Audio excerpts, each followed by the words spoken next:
second Wimbledon cluster discussion. The topic for this discussion is gender-neutral residences. So for those of you who don't understand, it's for promoting co-ed residences and kicking away the purely male and purely female residences.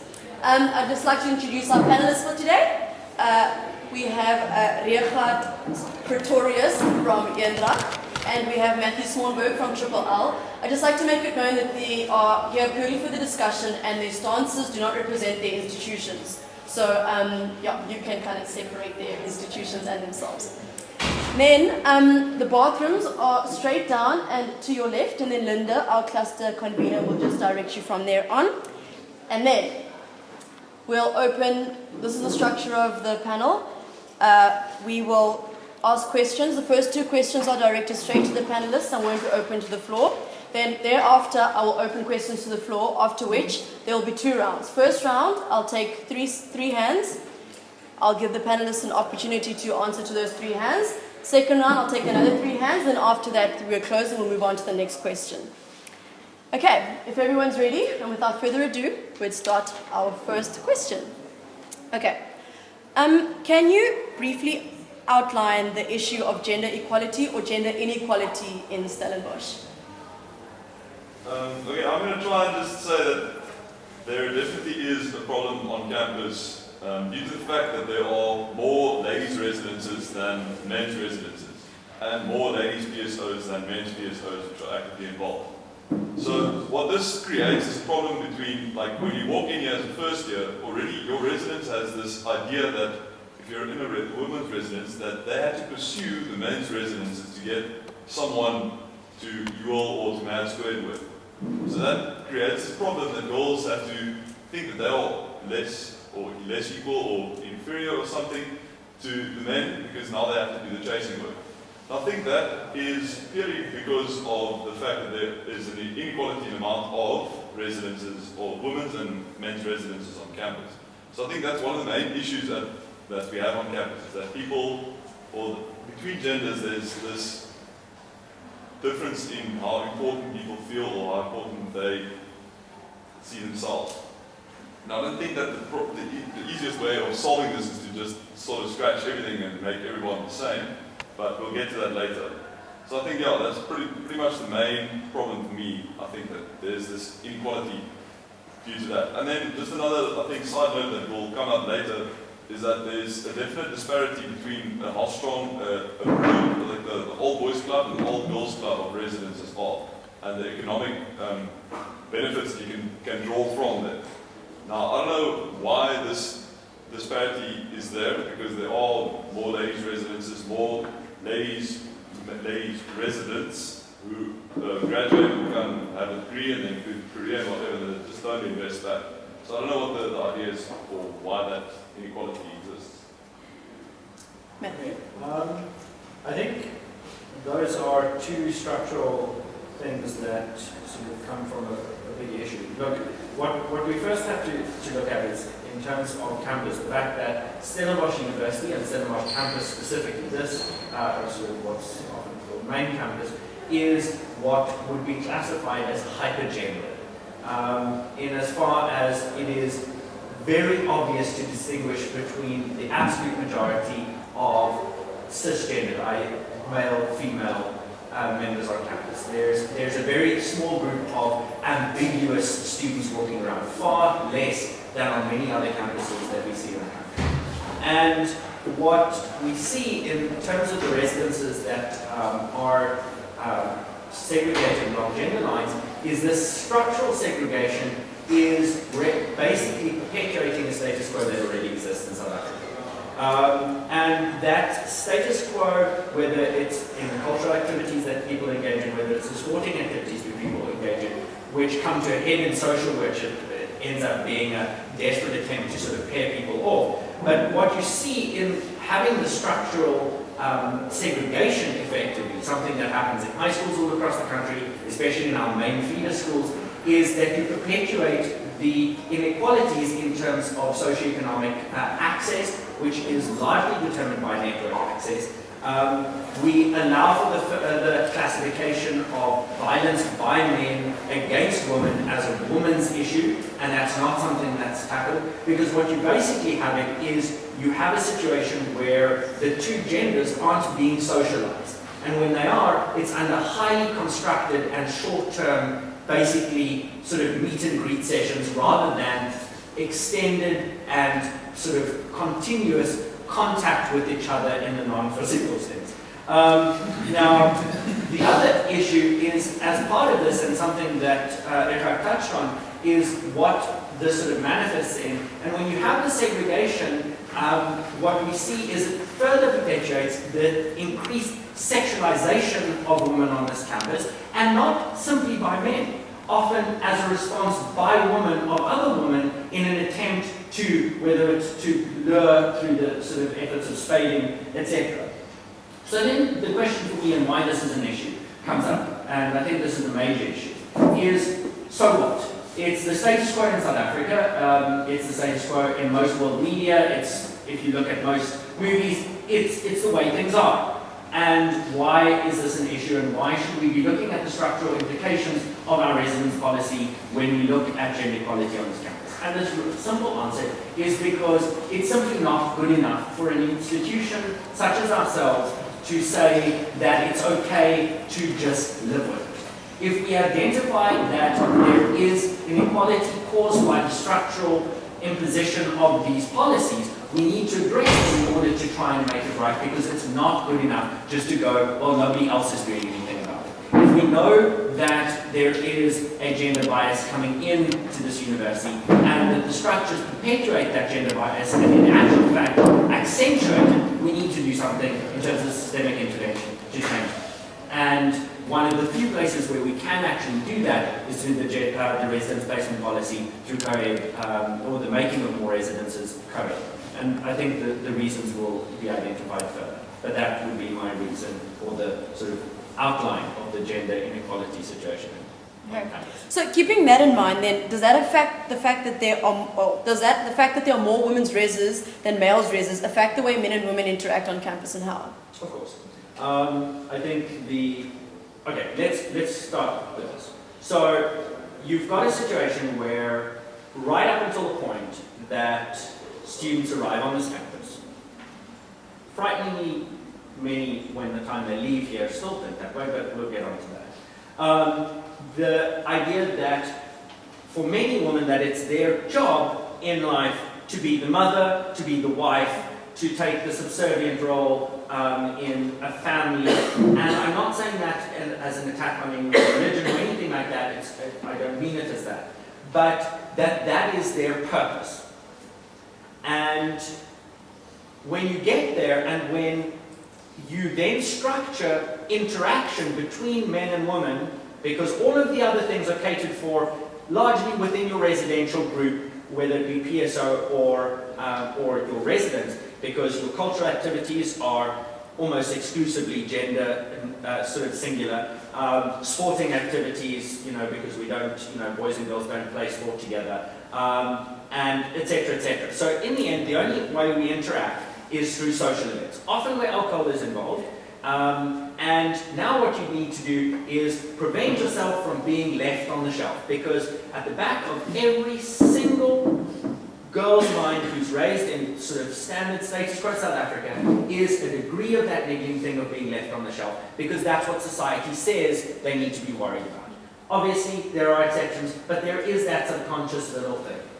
And we also then say to the men that their role as being a man is to pursue women, to be the hunter in this regard. So then we've got this whole dynamic. Now, if you are a hunter in a sort of situation where there's limited prey and lots of hunters, then you're going to work really hard. But when the reverse, basically when the antelope are all over the place and can't run away, and you just sort of have to walk into the room and you've got your dinner, then we've got a problem. And that's effectively when you are setting up the structural thing of saying you need to pair up in order to participate in large-scale events, and failure to do so is social exclusion, whether we state it implicitly or not, means that we are literally saying there are too many women, too few men, but we need to come up with single or sort of co-ed partners. And so what do? We then force, subconsciously, the woman to come up with ways to make themselves the most attractive prey in the situation. And that's why we see situations like Irene last year with the beer bottle and the Indra situation. And I don't believe that comes down to, sure, you can make the moral stance that I believe Minerva made, which is, slutty whores. But that's not the case. That is a predictable response to a structural issue, especially knowing what happens in society. So I think that's merely a manifestation of a structural issue that needs to be addressed. I have one question quickly. You mentioned that women are subservient they come into this university with the idea that they need to be subservient. Now they are put into a residence with the men. Now the men live with the women, and now the women are going to be subservient within their residence. Now if you exclude them and give them an opportunity to live by themselves, then the woman they can just, by means of virtue of the fact that they're together, then the leaders will come out, there will be successful people within the residence. Take that and put them into a mixed res. Now you have to force that there should be a female and a male prim. There should be a female and a male on a prim. There must be this amount of people on the archive. Now if there's no one who's going to step up and, when the women when they come in, they have a subservient sort of role already, then they won't pursue this, the leadership roles or whatever. Now if you put them together just by themselves, then there will be people who sort of aspire to become the leaders within their residence. So why make that structural change? Take away the fact that you can have, maybe yes, it will be a select few, but at least there are a few people within the residence that will aspire to become more than just a subservient person, where they can be a leader. But perhaps they'll be a leader in a family as well, because then you have role models within the residence as well, where the haka or the mentors or the people that are serving on the SRC on campus, where the other girls can see, well, these people are doing their own thing, I don't have to do what my husband or spouse or whatever says in my family, that I can also be the leader in the family. I think I think there are a few aspects to that sort of question/statement. The first is, I don't say that necessarily that the woman coming here with a subservient role, but they're coming with a subservient narrative being told to a large extent. And I think that's a huge difference. Whether or not to adopt that and whether or not the institution supports the adoption of that narrative is another thing. That's the first thing. Second thing is, I've never heard of a trofeo competition being held in a co-ed residence. But when it is a single-sex residence, it happens pretty frequently, or something very similar. And the reason is because when you take women away and men away, and this is not against women and against men, it's about the fact that when you desocialize them, we have a situation where they now need to somehow find a way and find a reason in which to basically come back together again through artificial means. And so we end up coming up with ways to market ourselves and make ourselves desirable to the others, whether it be toe-track analysis by the guys or, whatever. The fact is, we start coming up with artificial ways to do something which should be relatively natural, which is just interacting. So there's that. The other thing is, when you have a situation where there is co-ed, you are forced to take cognizance of the fact that you have a diverse community, and that you need to cater for that diverse community, and that you need to make allowance for the interaction of that community. And the same argument that you're using in terms of gender equality within a co-ed space and the feeling of needing quotas can be put onto pretty much anything else, including race, saying, well, then we need to have a quota system with regards to race in residences on hakas. But what we actually need to do is ensure that whoever's in the leadership is equipped in order to have an inclusive style of leadership that is open to everyone. I do not believe that the only person who can cater to the needs of a woman is another woman. In the same reason that then in a residence like this, they would have to appoint a female residence head and a male residence head because, I obviously don't speak woman. And that's not the problem. The problem is we need to be able to actually start identifying men and women as people and not as these completely different species. I think there's that adage which is men are from Mars, women are from Venus. Actually, people are from Earth, and the sort of idea that either one is on a separate planet is problematic. Go on, last one, just, I think it would be a little bit difficult for a first year to all of a sudden be in a co-ed res. I think that, speaking from my own personal experience, I was completely not mature enough to be able to deal with it. So, just adding in a whole new social dynamic to something where you can have the people coexist on campus, but let them have their space where they can still do their maturing. I think that's also quite beneficial, and that's where the structure actually wins again. And something that we should not try and take away. I don't know if perhaps that's why this is a senior residence, the first. I think that yes, Metanoia has its the people they've had their successes, but I think that there's a certain type of person that ends up there. I think, again, we're using arguments on the fact that things work as, or seem to work as necessarily being the reason things should stay the same. And it's been used for previous regimes.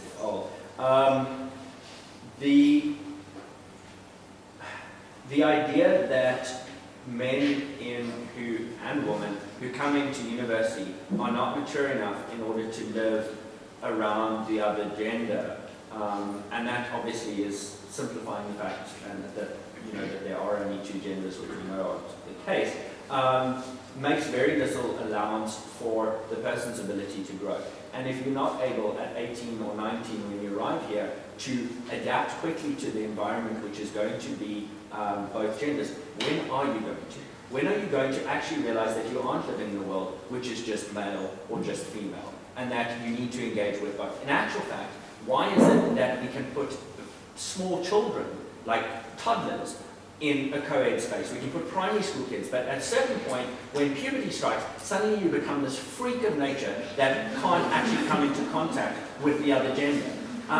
What are we so terrified, and why have we conditioned ourselves to be so terrified? And what we actually, I firmly believe, I think part of this sort of terror of the other gender is one of the things that causes many of the problems that we face in terms of the sort of socialization issues, of which things like rape, especially things like date rape, occur because you've got this complete misconception of what is okay. What is okay in terms of yes and no's? Because your only way of understanding women is from what your buddy Bill said when you were both half pissed outside the pub. That's not knowing the other. And the only way to do that is to actually interact. So I don't think so. I think if you give students the ability, for the same reason that a student who has had very little to no contact with any other race is perfectly capable of arriving in residence, having a black roommate if they're white, even though they've never basically shared any sort of space with somebody of a different race, adapt perfectly fine and come out the other end a better person. I don't see why the same doesn't apply with regards to gender. Richard, before you answer that question, I'd like to open this question to the floor as well. If you guys have any views, if you guys have any points, we'd like to hear them. One, gentleman. Mm-hmm. Two, and then three task over there. And then can I just say, if anybody is tweeting, we're trying to get a hashtag going, hashtag raise remix. So if you guys will tweet hashtag raise remix, hashtag transformatis. So we can hear question number one. I was making a statement. I think if men and women were not radically different, then I don't think we would have had more than men in university. So I think there's already an indication that there is obviously some difference. And the other reason I think that toddlers can be together in a co-ed situation, and you said rightly so, when puberty strikes, and I think that's a very good reason for why they're not together. And another thing is, I don't think that if you desocialize people, okay, I don't think that's a reason for men and women trying to be more attractive to each other. I've never seen more makeup than in a co-ed school. Okay, so not in other situations. And then another thing, I don't think you guys are considering very important factors, is factors such as, not that it is important for everybody, but such as religion or culture. For a lot of people, living with someone of the opposite sex in the same living space is not acceptable. And I think it's for a great amount of people, maybe not for you, Matthew, that's not a problem, but for a lot of people that is a problem. And I think, if we're going to be totally inclusive and open-minded about things, then I think we should really include people like that. Thank you. I'll abstain from question. Yeah. Thank you very much. My name is Melvin. I'm the Primitive Lawyer. And I just would like to respond to the concept of success and first years and maturity. In my time at Met, which is now my 4th year, we have obviously a range of, as you mentioned, types of students that come to Met and with the new residence placement policy that came in this year, it's not a certain type of person that comes to Met anymore. It's now the whole basket. In fact, this year our first year group was predominantly Afrikaans. We had more female Afrikaans schools than we've ever had. And it is very interesting to see their progress and their flourishing within the metropolitan context. And I'm just going to take an extreme example, just to illustrate the point. And that is, we had a Afrikaans girl, first year, who was placed in a section in Wimbledon which is adjacent to a male section. So they're on the same floor, but they are two different sections, but they're adjacent to each other. So on the same floor, you will see a guy and you'll see a girl come out of your room, basically. This was a huge problem for the father, and he called me and we chatted for about an hour about moving her. He was adamant that this is unacceptable for probably those religious reasons that you spoke about. And the decision was ultimately left up to Peter Kloppers, and he said no. That girl, first of all, when she had heard, because there was a little interim period where I told her, listen, we're going to be moving you because there's not enough space or something. I had to make up a reason to try, and her dad didn't want her to know. And when she heard this, she burst out into tears because she had already grown into a section. She was absolutely loving her context. But her dad was obviously quite against the idea. Anyway, Peter Kloppers eventually says no. And she now is still in the section and she's loving and she's flourishing. And she could be, we could use her as the typological person that would not flourish in this sort of co-ed environment. So it's no longer, I don't think it's a certain type of person. I think that when two genders are brought together in this way, sure, there is perhaps that initial fear, which is understandable, but very easily, and it's first 2 weeks, that fear is gone. The coexistence happens very, very easily, and it's something that I don't think is as big a deal once you're in it, once you see it working. And from the outside, it's a very fearful thing, for especially a conservative context as South Africa and Stellenbosch. So, just as a sort of a nugget of hope, if you can call it. Thank you. Tosca, would you like to respond? I just want to say that a lot of us come out of co-ed school environments, so it's not brand new. I think when you come to university, being pushed into or being put into an all-girls situation. I know I came from a co-ed school and I had a lot of guy friends, and all of a sudden I had to make a lot of girlfriends. And it's very daunting for a lot of girls to be in that environment. And same thing, my parents were like, no co-ed for you.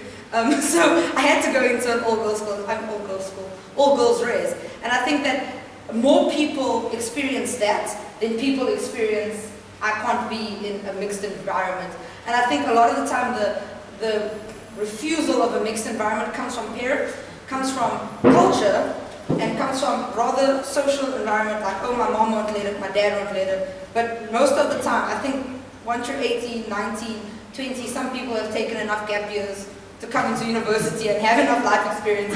I don't think that you should tell them, or that they're not mature enough to deal with this co-ed situation. And also, if you don't put people, like Matthew said, in that situation, will they ever become mature enough to? And if not in your first year, why is it, then you're going to get post-grad students that have to move into a mixed res, and and then they're scared out of their mind, which is even a bit more scary than a first year. Being in a mixture is being scared out of their mind. Would you guys like to respond to those? I have just 2 points. I think that me as a guy, I know I associate better and I'm able to share my experiences a lot easier with men, and my main support structure is formed out of predominantly male friends and my family. Now, I think it's easy for people to make friends when they're in a co-ed situation at high school. I was in an all-boys school and I'm in all-boys res now. That's the context I'm trying to just put everything together now. And I think that if your support structure doesn't have people that you easily associate with, just with your gender, I think later in life you're going to have difficulty coping when you get into the work environment and you're all by yourself. And being able to fall back onto these people, I think that's great. Then another one is just the girl not being able to flourish in metanoia. I think she would have just as easily flourished in a single-sex residence. So why take away everything? Why not just have both coexist together on campus like it does now, and maybe bring back gender equality so that we have the same amount of girls' residences and the same as to the guys' residences. Why do we have more female residences on campus than men residences? Why do we have this inequality occurring? Why can't we have the same amount of people on campus of both genders? Is it because that the men aren't hardworking enough to get into university? So then it's not something that we should change at university, then it's something we should have a look at high schools perhaps. So then the problem sort of doesn't lie here, it lies somewhere else when we have the gender equality situation sorted out here in terms of the amount of people on campus. I'm not even going to go into equity versus equality, but I think, okay, there are a few things. First of all, with regards to puberty and the sort of different roles, look, I'm not advocating that boys and girls should be treated as these sort of amorphous, sort of sexist beings that sort of get taught everything exactly. Of course not. But that doesn't mean that in order to do that, you need to segregate them completely and utterly, and they need to be treated like completely different species. And largely the reason for that has historically been because they considered women and men to be completely different and have very vastly different social roles. And when you have that segregation, it becomes far easier to enforce that. So I'm not saying that the sex ed class at age 13 should be guys and girls necessarily always together. I think occasionally it would probably be a bit useful, but let's not get into that. That's a whole other different conversation. I think with regards to religion, here's a big thing. First of all, I hesitate with regards to saying that the reason that people are doing this is because of their religion. That somewhere in their book that they follow, whichever book it may be, it says that, you know, you can't be in the same building as another gender that isn't your family. I know in some books it does say that. But the average person coming to Stellenbosch University and choosing and having an issue with regards to the sort of different gender mix, it's not purely a strict religious thing. I think it has a lot to do with fear and preconceptions with regards to the other gender, in exactly the same way as we dealt 5 years ago with regards to integration within residences, and to a small extent still do. I think the reaction of the parent in metanoia is very similar to the parent who had a huge issue with her child sharing a res room in harmony with somebody of another race. I think it's very, very similar. It's a fear because the parents of the students who arrive at this institution have a huge amount of baggage. They come from an era when huge amounts of damage was done to them through all kinds of segregation of varying types and condition, and I think it's happened all over. But then again, are we going to allow ourselves as an institution to be led by the parental baggage and by outside influences? Or what are we going to actually look at what research shows? Are we going to look at the actual evidence from institutions who followed co-ed residential policies across the world, where all of these religions are far more actively promoted and practiced on residents, because let's face it, this is not the most religiously diverse campus in the world. And what exactly are we seeing? And what we see there is, for instance, when we have a co-ed residential policy, the health of students, specifically with regards to the amount of sexual violence perpetrated, the amount of STIs and STDs spread, and in terms of unwanted pregnancies, all decrease in a co-ed residential space. Because you don't have this hypersexualization that we see on this campus and many other segregated campuses. The other thing is, we talk about inclusivity and the fact that this, in terms of religion and various other things, is a way to sort of ensure that everyone, basically that we comfort everyone's fears.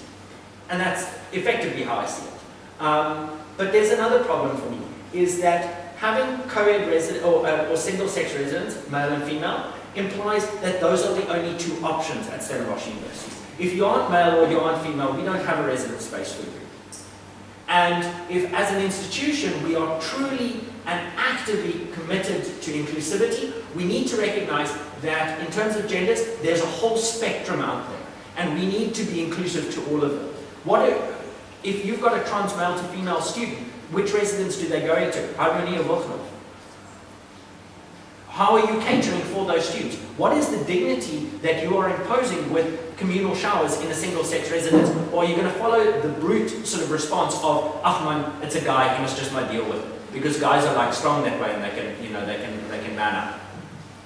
Or are we going to actually take a 21st century approach to gender and actually realize that it's not as cut as dry, that guys don't have emotions, girls have a lot of them, and we should keep them apart because they might make babies? And I think that's really where we need to start. Okay, I'll open this last one to the floor. We'll just take 3 more hands. You're there, and then you, sir, and then I know, Johannes, did you still have a comment you wanted to make? Yeah. Okay, can we take Johannes to because he had his hand up in the last round?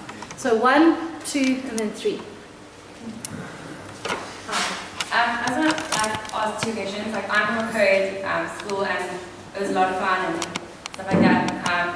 Do you feel that because this whole idea that single, gendered high schools flourish better, like this is the preconceived idea that they flourish better, and that idea we want to apply, because then you don't have that, people want girls to bond more and guys to bond more, this is the idea that society wants, because as soon as you put people together, they're competing for attention, vice versa.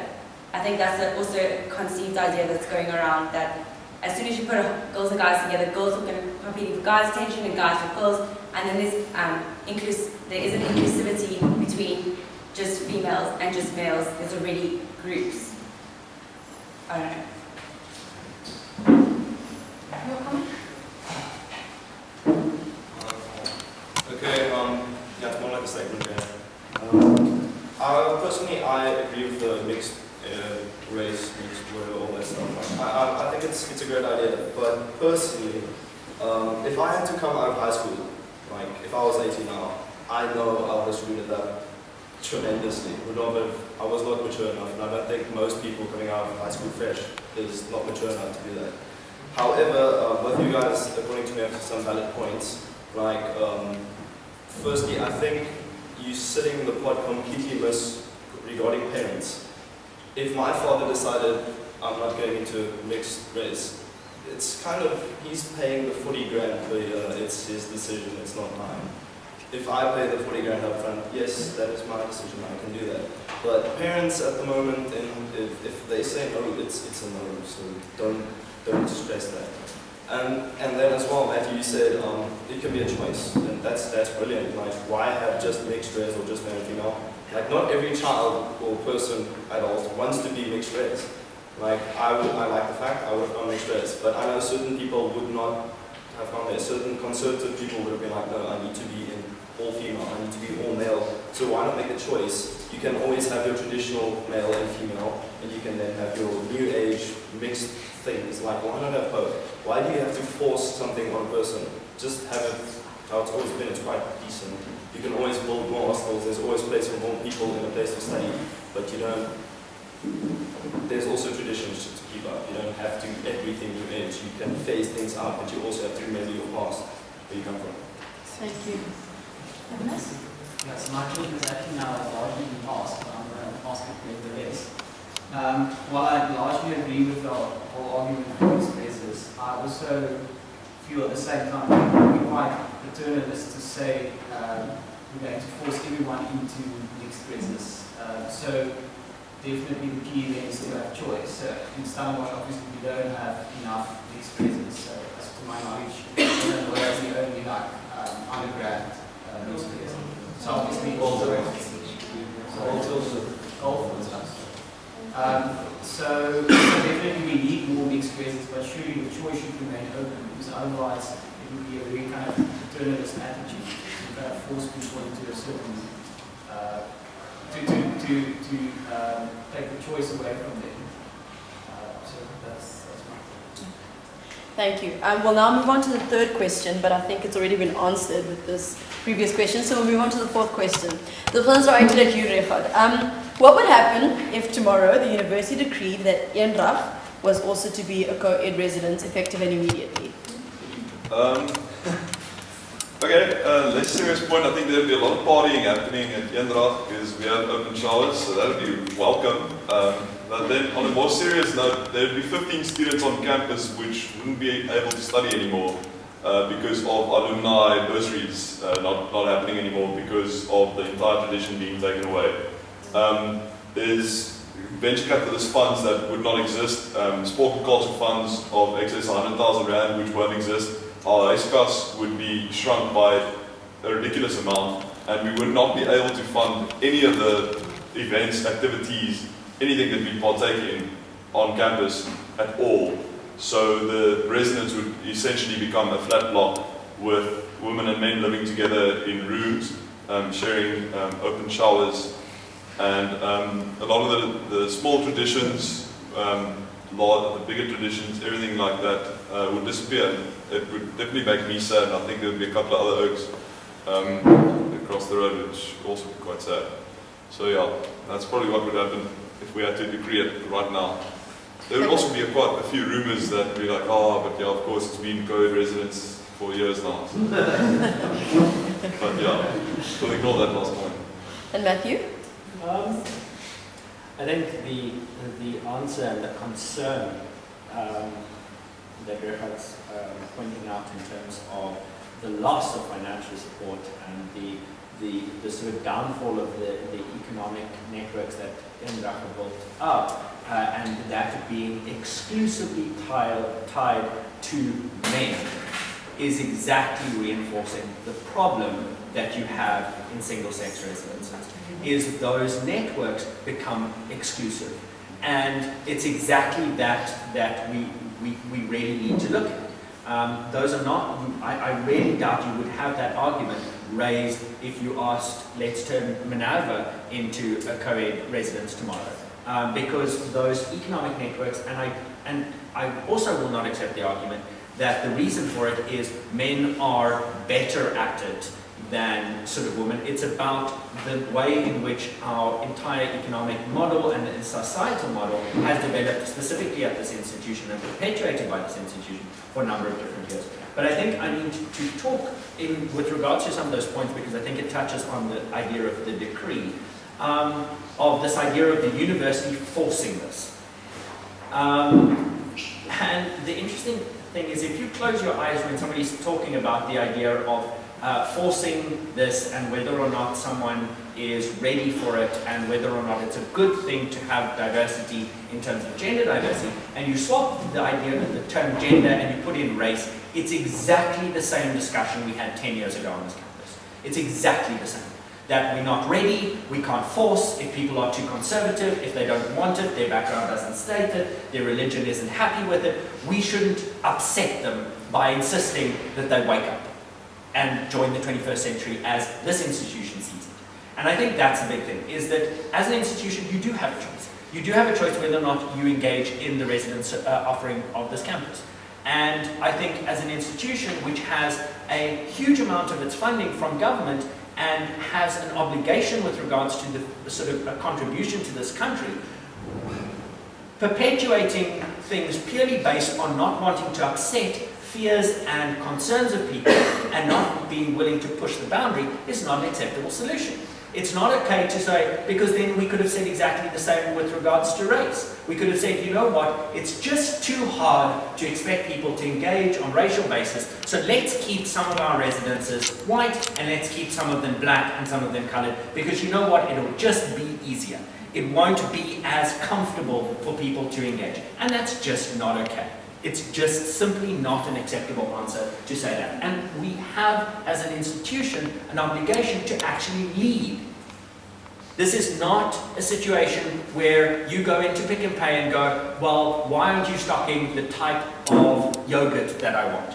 We are offering degrees. We don't ask the first years when they arrive in, how would you like your BCom situated in X, Y, and Z? We have program offerings. You come and select a program offering that we offer because you think it will prepare you for the for your life going on. And the co-curricular framework, of which residential housing is very much part, a key part in actual fact, it's essential that that mirrors that.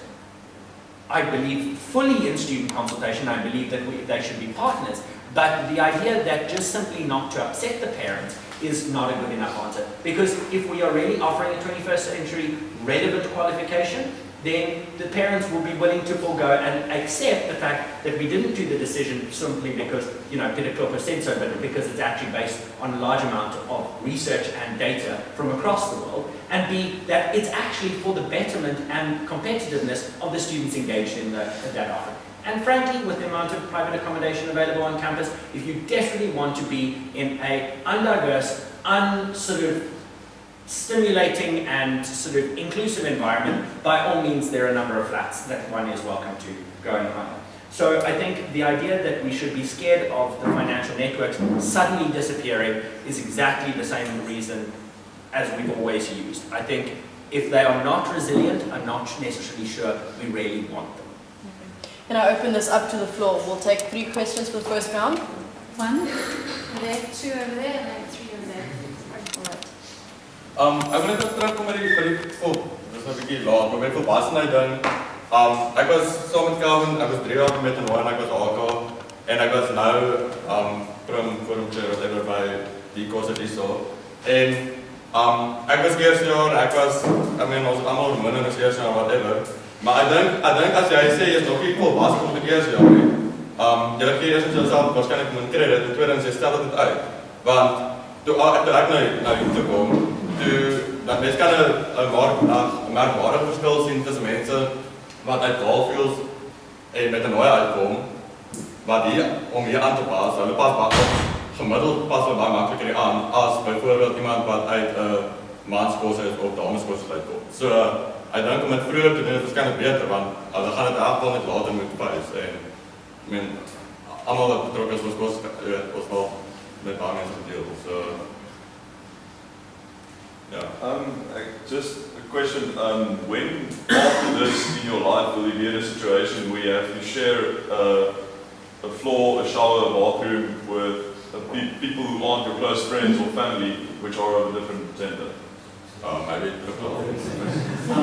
Well, in most businesses are changing because you can't, if you are going to be a 21st century company that acknowledges, as Facebook has just done with their upgrade of the sort of acknowledging genders and sexuality to 54 different classifications, it's not okay just to have a male and female bathroom anymore. So you suddenly start looking at bathrooms as being things that have to be, first of all, private for everyone, that are able to cater to the human dignity for everyone, and are not requiring a classification in order to enter, because otherwise you're going to need 54 different different bathrooms in order to comply with the needs of the people in your business. So I don't think it's very hard to expect, also considering that even if you might not be sharing a bathroom, you will be sharing an office or some form of relationship with a number of different people, and the better equipped you are, the more competitive you are in terms of the working world.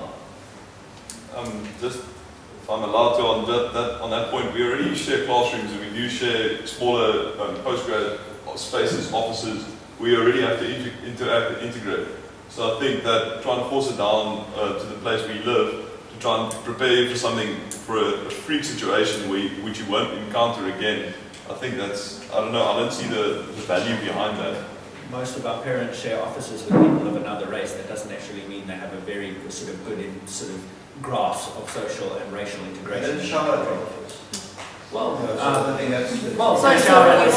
sorry, we do need to give Stem a chance. She did have something she wanted to say. Oh, yeah, so I just want to say that I find a huge tragedy that you think that if financial funding and support were to leave an institution, that it would suddenly become a flat rock, because I think there is so much that you can get from a situation and environment that is integrated, that allows you to become yourself in relation to other people around you, regardless of race, gender, etc., etc., etc.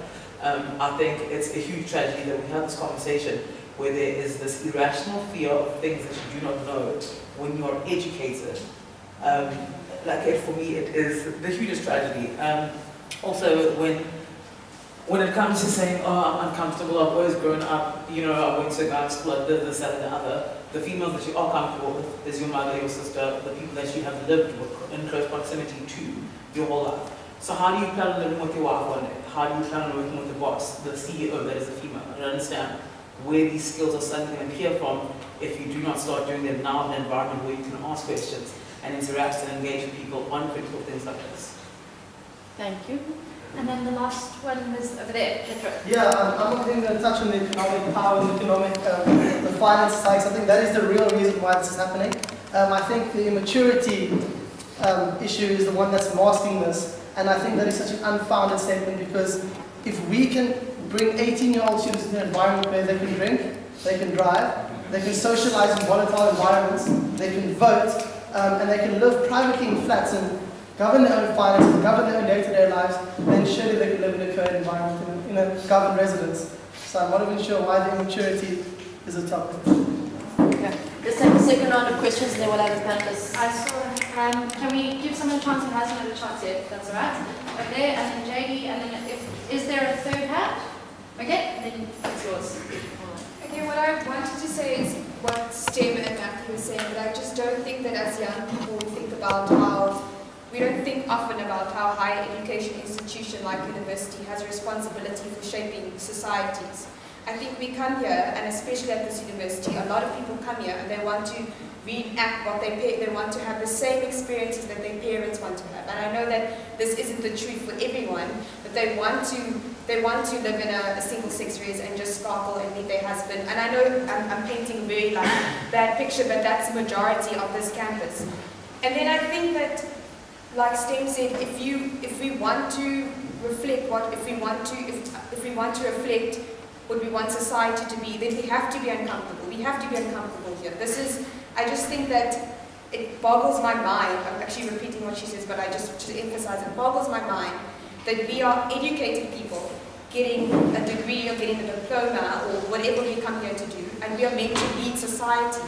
But we're thinking as very immature, we have a very immature way, the way we talk about, the way we think about gender and diversity. And I think that we need to start asking ourselves serious questions if we have a problem with sharing a floor with someone who's of a different gender. And then just on a different point, I stayed in Goldfields for 3 years, and of course it's a little bit awkward in the beginning. We cannot deny that living with the different sex is awkward, but I don't think that it's as awkward and as uncomfortable as we imagine it to be.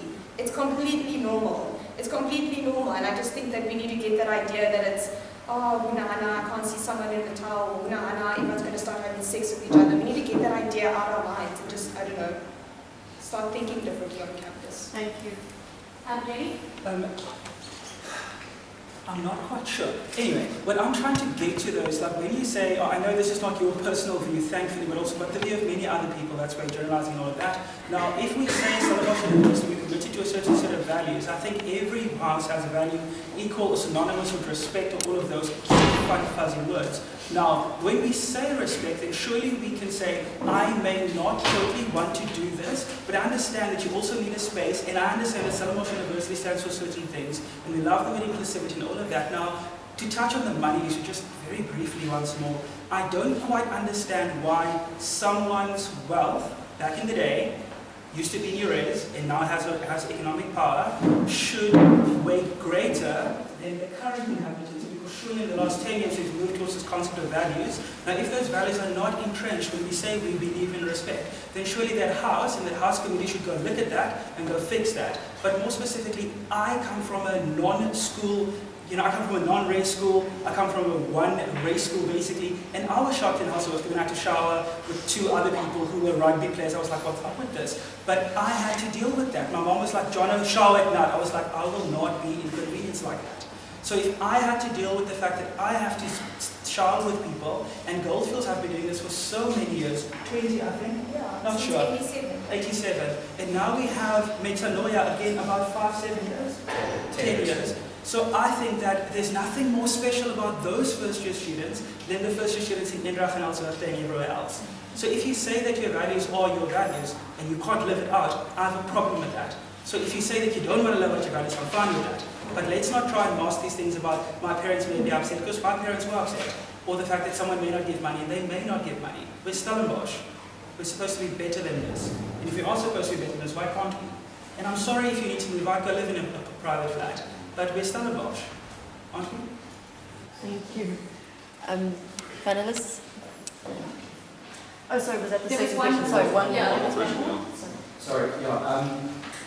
I know comparisons can be a sort of not the most responsible thing to do something.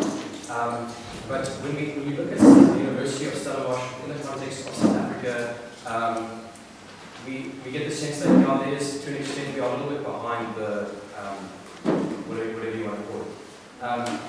Unfortunately, that in the context of the world is even worse.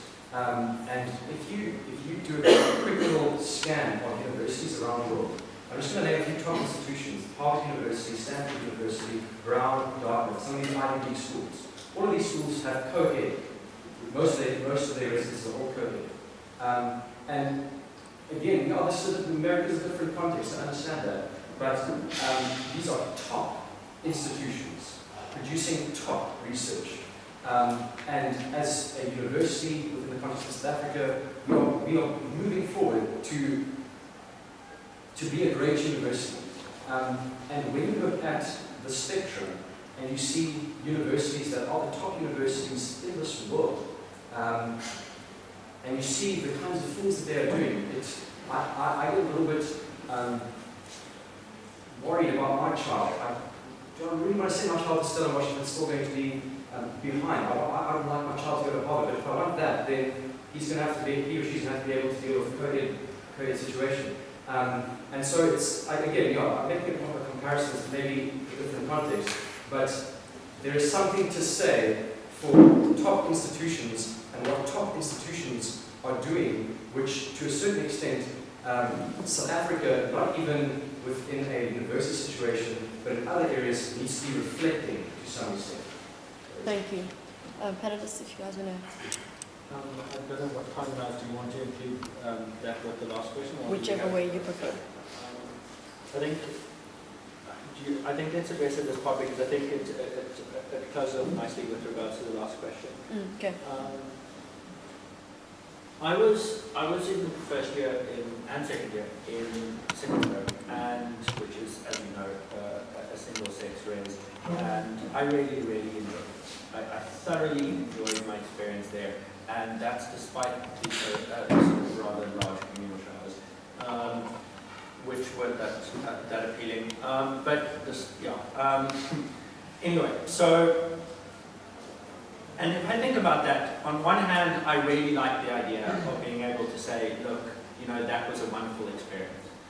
But if I considered the interaction that happened there, if I just considered the huisvergaderings that we used to have that went on to 2 o'clock in the morning, and I was a kid who was raised in an incredibly liberal, incredibly outspoken family, and yet in that environment, I was quite happy to sit there and listen to stuff being said that under no circumstance would have gotten even vaguely as close to the point that it was if even one woman had been in the room.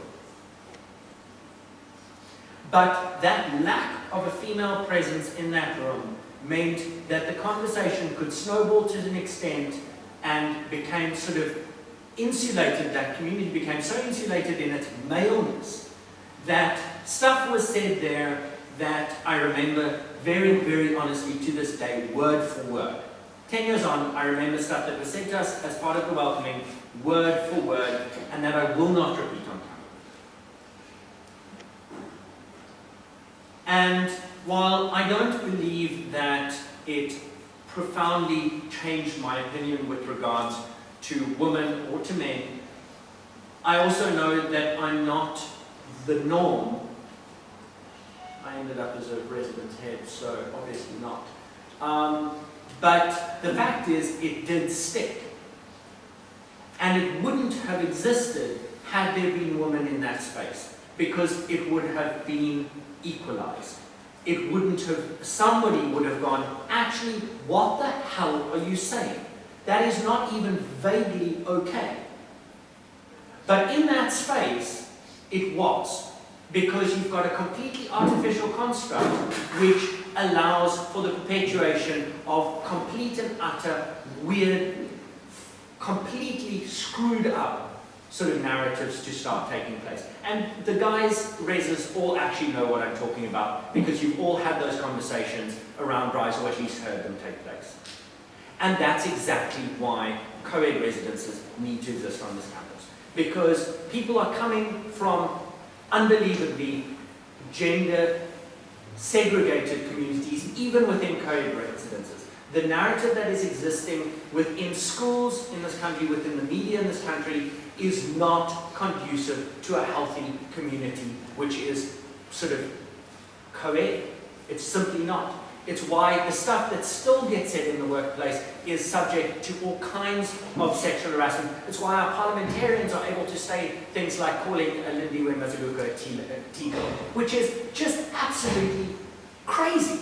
But it's okay, because while we're here and we're isolated in our little male kingdoms and our little female kingdoms, we are able to say all kinds of shit that really, in no general conversation, would be allowed. But suddenly it becomes okay. And that stuff is a seed that plants and sticks. And for that reason, I really don't believe that there is a really justifiable argument to allow co-ed residences to exist into perpetuity, simply because of the fear that somebody is going to be upset by taking them away.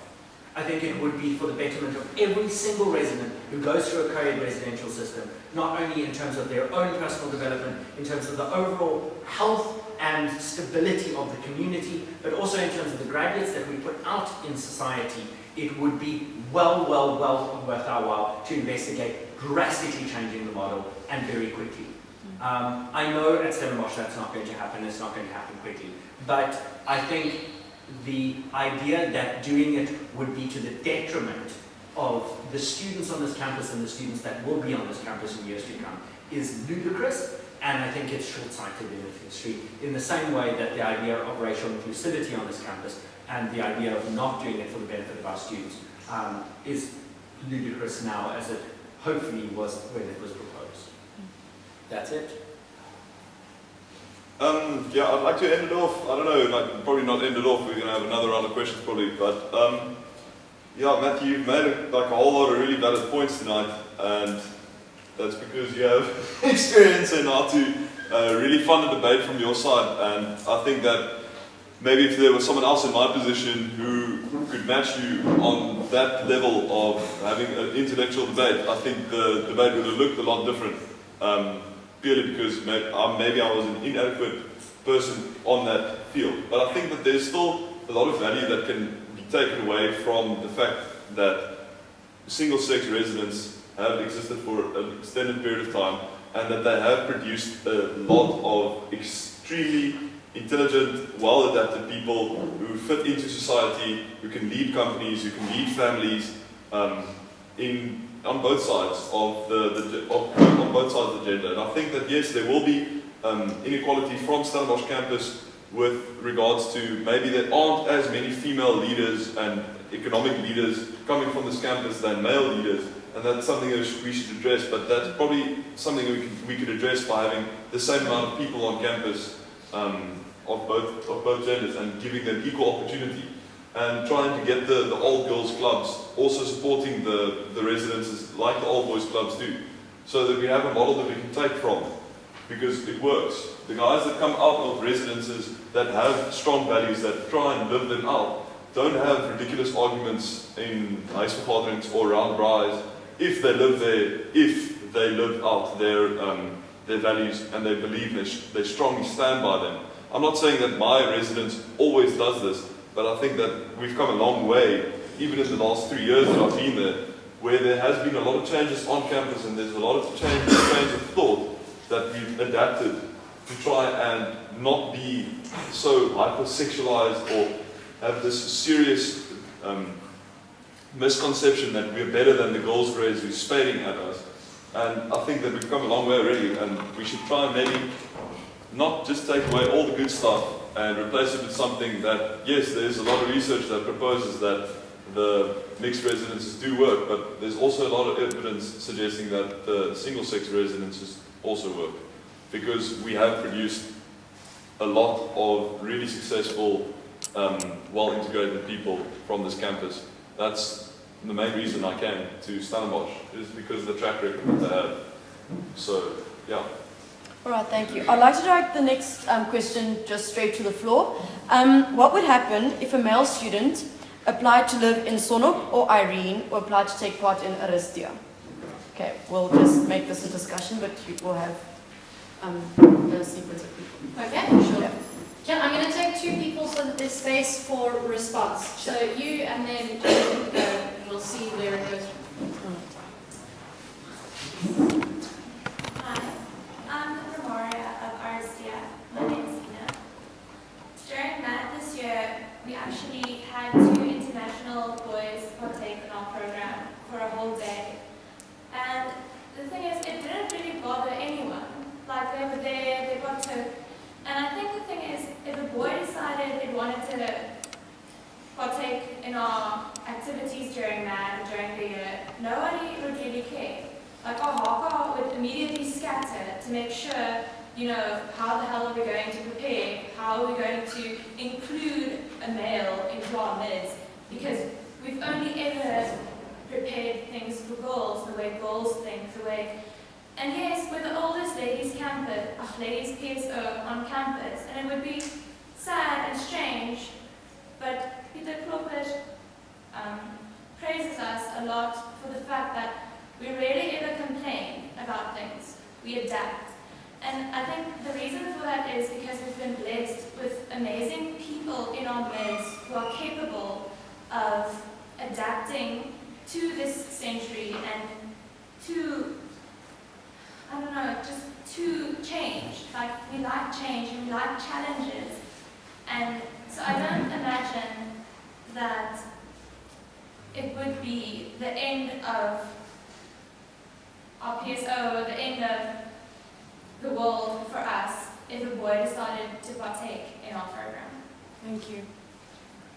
Okay, so assuming this hypothetical that the houses actually have a decision as to who would be able to join them, and not the reality that Stellenbosch makes this allocation, correct? Is that the reality? If you want to make your point based on that reality, you're welcome to, but I don't think we're imposing either of the 2 on the discussion. The reality is Stellenbosch decides where you go, because they've decided whatever we're doing in the houses has been part of this conversation, as they've always been. Let's work in a world where this is, you as a guy can actually go and apply.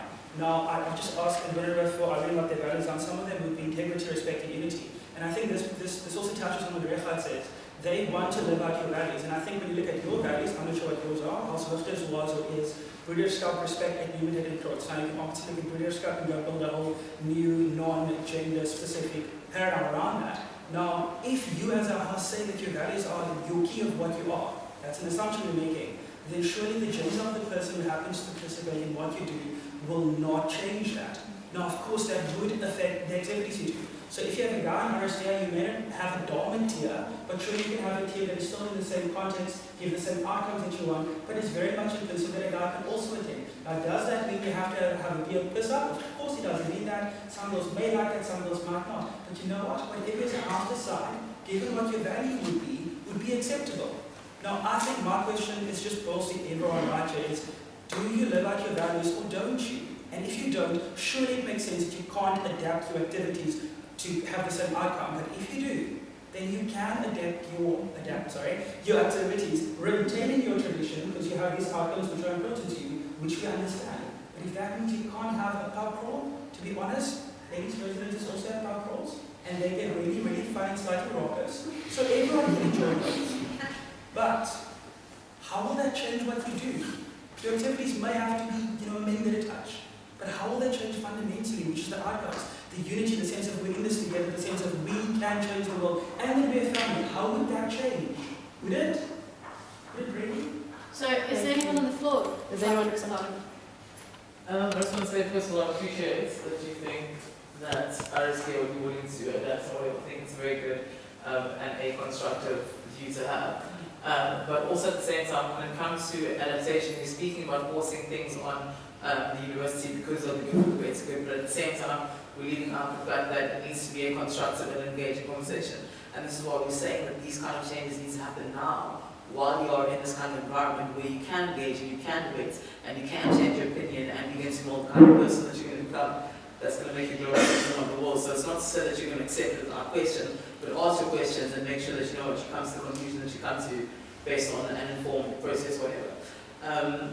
What the other things I was going to say was, she said that we might have to change some of our programs so that they suit guys. I think this is the point that Matthew was saying earlier on, is why different standards for guys and for girls. Who's to say that as a girl I want to go and sparkle with guys? Who's to say that I want to go and get my nails done or learn how, I hope previous ever is, how to do your makeup in 20 minutes? Why do I have an interest in that? And I think that that's what John touched on as well, is who's to say that I don't want to go on a pub crawl, that I don't want to drink as much as I want to. Also, why is that a view that we impose on guys? What if they want to be different? So I think those are the sort of things that we need to look at. Any more comments? Just on the fact of changing, I think what we made, I'm from RC as well, is that I had a welcoming program. So what I would do is, you wouldn't just say dormers, you would change dormers, you change the word. He was saying, as well, we wouldn't say, and we wouldn't say your dormers dear, we would say dear. Which is what it is. Dear. So, and I think what's nice about us is that everything's optional with us. So it's if you want to go pub crawl, we don't force anyone. I'm not saying that people force people, but it's not okay. We need 20 people to go do something now. It's who wants to come pub crawling, who wants to go do Amazing Race, and I think what we just meant is that you'd have to change the names of certain activities and the outcomes, not the outcomes. That's wrong. What you really describe the activity I don't know. If we're talking about gender equality and things like that, you need to adapt it so that, say, you don't just have it coming from your hardcore speaking to you. It's mixed hardcore speaking to you about different, just adapting it in a sense that everyone feels inclusive. Can I make one comment and then give people the floor, because I've been itching. So for me personally, because I think that this has been an unbelievably valuable conversation to have, but how I immediately see the problem and a solution, or one of the benefits of the solution being co-ed residences, is we arrive at things like this in affiliation to our race. So we have a room of people sit down and look at this room around you as women and men. And even though the discussion hasn't been tainted with that, I think that if you arrive somewhere to engage with a broader perspective of who you're engaging on behalf of when you arrive as your residence group, you have more of a platform for real engagement than we get when we polarize ourselves on either side of the gender spectrum. And I think that's a really big benefit of co-ed residences, would be my opinion. Thank you. Then we had a hand over here, and one over there. Yes? Give me a second. Hashtag selfie. I think this may be the most epic selfie of the week ever. Okay, so this is not so much about the specific question, what if a guy was to go to one of these races, but more about what everybody said about it. And getting back to a bit, obviously I wasn't vocal enough. I've seen the crazy, I've seen the amazing, and I've seen the family and the support structure. And coming from, I was in school overseas, and it was a very different experience, and coming to the South African context, coming to my parents' dreams somewhat, and with excitement, with being open to it, being put into that, it was challenging, but it was as challenging as it was rewarding. And I can share in that fear of that being taken away. But I think, first of all, the way it would be implemented, if it could be implemented in a way that both structures remain, and you have your, well, this is not just as a matter of saving the res, but if you create a culture where the mixed gender, or where the co-ed reses are existing and being supported, and then they create that culture of accepting the fact that you have to have conversations where everybody is sort of taken into account. You can't just say crazy things. Now all of a sudden you have a lot more people on campus that would sense that, these guys are having some conversations, or you would sense that the conversations you're having are nonsensical. You would maybe be able to see more clearly the nonsensicalness of what is happening in the res, if it be just one gender. This is speaking specifically, I think, to the guys when we have these crazy things happen where if you had just a way for people, an excuse for the culture to sort of be created, then it would keep challenging the single gender races to just push it further, to just be more encompassing, and perhaps that would dissuade crazy conversations and perhaps just bring a little bit more normality and a little bit more realistic point of view, realistic point of departure for the races as they are right now. Because sometimes they become detached from that. All right. Thank you. Do you guys have anything to say? Is there another one? Can we take Jethro? Yeah, I just think that with the direction the university is moving in terms of courses crossing blades and value of inclusivity, I'm not sure how relevant, or I think that the single-sex residences might end up being detrimental to it in the end, because you have a situation now where residences, I think, if I'm not mistaken, will only be able to place 10 students per year based on their series, and the rest will all be placed randomly through the crossing blades. So now you've got these mixed gender residences and single gender residences now, and you're effectively taking students and you're placing them in two different contexts without them having a say. So are we not excluding certain students? So someone that might have benefited from the co-ed context is now going into a single context without having a say. So it's not relevant to create either just single-sex gender residences or just co-ed residences. Thank you.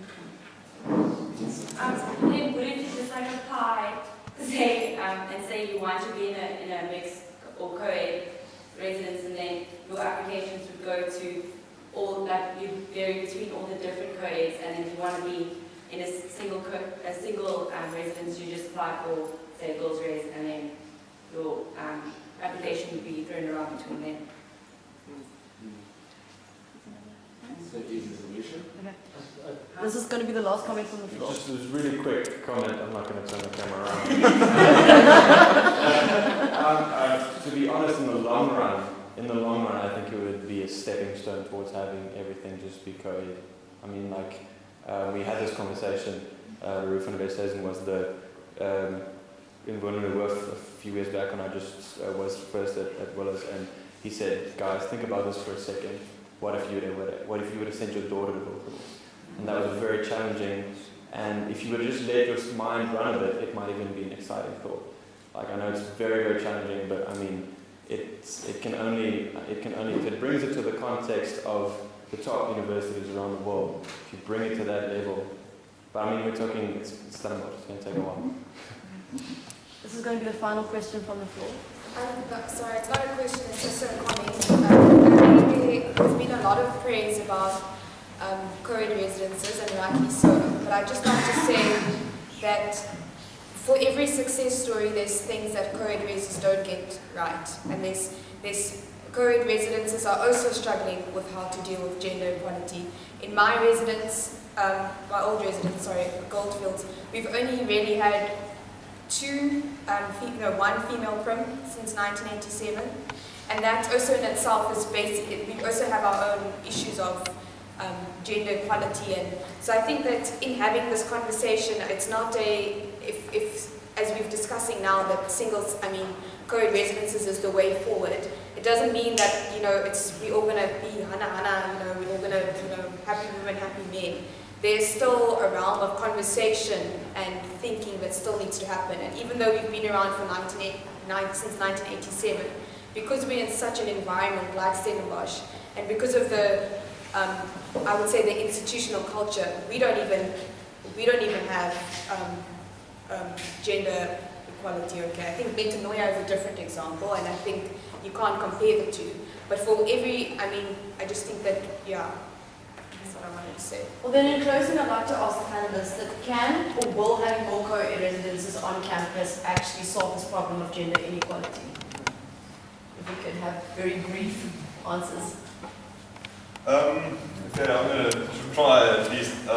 Yeah, I don't think that it would solve the problem. I think that just having gender equality on campus, purely by the fact of having the same amount of students on campus, would just be the first stepping stone. Because as soon as you have a majority, you have a minority, and if the minority, you either feel threatened, or at the moment like we are, we feel in the position that we have the power to direct the feelings and the emotions of the majority to our will and whatever. And I think that just changing it now, you might end up with a situation in the co-ed residences, like I mentioned in the beginning, that you have this still subservient culture coming from the ladies towards the men that will just in itself perpetuate in the residences themselves again, where you might have taken away the hyper-sexualization we have now, we would just have them separated. Now you put them together, now it's smaller cliques forming with power groups forming within the smaller residences or the mixed gender residences, and then you end up with the same problem once again. So I don't know if it will solve any of the problems. It is a solution that we could try. Might work, might not work. Current model, I think, change a little bit to it. Have same amount, where you can swing the heads of the people in the majority to realize that they're not inferior to the minority. Then you're taking a couple of really big steps in the right direction. Something that was said a few times by different people, and the thing that people are very worried about losing within the single gender race context is this real sense of family that people have achieved in that residence. Some of them call it the Broederschap, which is I'm not going to go into that. But the interesting thing is, of course, that families have never really been sort of single gendered, and I think the other thing is that metanoia and now new gender in terms of the undergraduate space is the first, and even there there's sections which are not really integrated. It's one building, but that doesn't necessarily mean integration. Goldfields is a very good example of, it's one banner, but it's not necessarily one residence. So I think we need, when you look at co-ed residences and look at the potential that they have, you first of all need to see that it's not a silver bullet approach. It's not going to by putting men and women just in the building doesn't necessarily change anything. But I think it is very much a step in the right direction. I think it shows that we are serious about it, that is an aim that we want to achieve. And if that is the conversation that's happening, if we have the majority, if not all, co-ed residences on this campus, then the discussion between all of those residents and the competition between all of those residents is, how do we really make this work? How do we succeed within this context? Whereas the context now is, how do we succeed in matching up with somebody of the other gender? And that's a very, very different conversation. And I think it's about time that we start looking at alternatives. And I think that if we're really serious about how we can integrate genders, if we are serious about what it actually means to really have gender equality, which is equal access to opportunity, then we need to start looking at the structures which really, really hold long-term economic value and have the potential to include or exclude people. And residences on this campus are one of the foremost areas in which we do that. And in that case, it makes sense to look at them very seriously in terms of a co-ed residential policy. Right, thank you. Before we depart, I'd just like to just mention that Bonfire is running 2 blog competitions. The first one is for any blog based on today's critical discussion in English or Afrikaans, and the first prize for that is 500 rands cash. And the second blog is a 200 rand prize, is worth 200 rand prize for any blog in Afrikaans, and this is to motivate essays or blogs in Afrikaans on Bonfire to engage in more critical discussions in that language as well. And then I'd also like to thank Regan and Matthew for being here. It's been real. Thank you for your insight, and thank you for inspiring different conversations amongst us as we leave from this place. I'd also like to thank Artie Coffee for filming this. Yes, we're going to be on TV. And thank Bohemian Pizza. And then I'd also like to thank the SIC for being here. Thank you for your represented face over here. And the New Generation residents for the venue. And I'd also like to thank all the cluster hardcore for organising that their clusters be here. And I'd also like to thank Linda Scholz, our cluster convener, for being for taking part in this as well. And please, as soon as we leave, you're allowed to go and have free pizza and hot chocolate, which will be served by Solop Second Years Committee. Thank you, ladies, for being here as well, and enjoy the rest of your evening. Actually, it's Aristia. Oh, sorry, Aristia.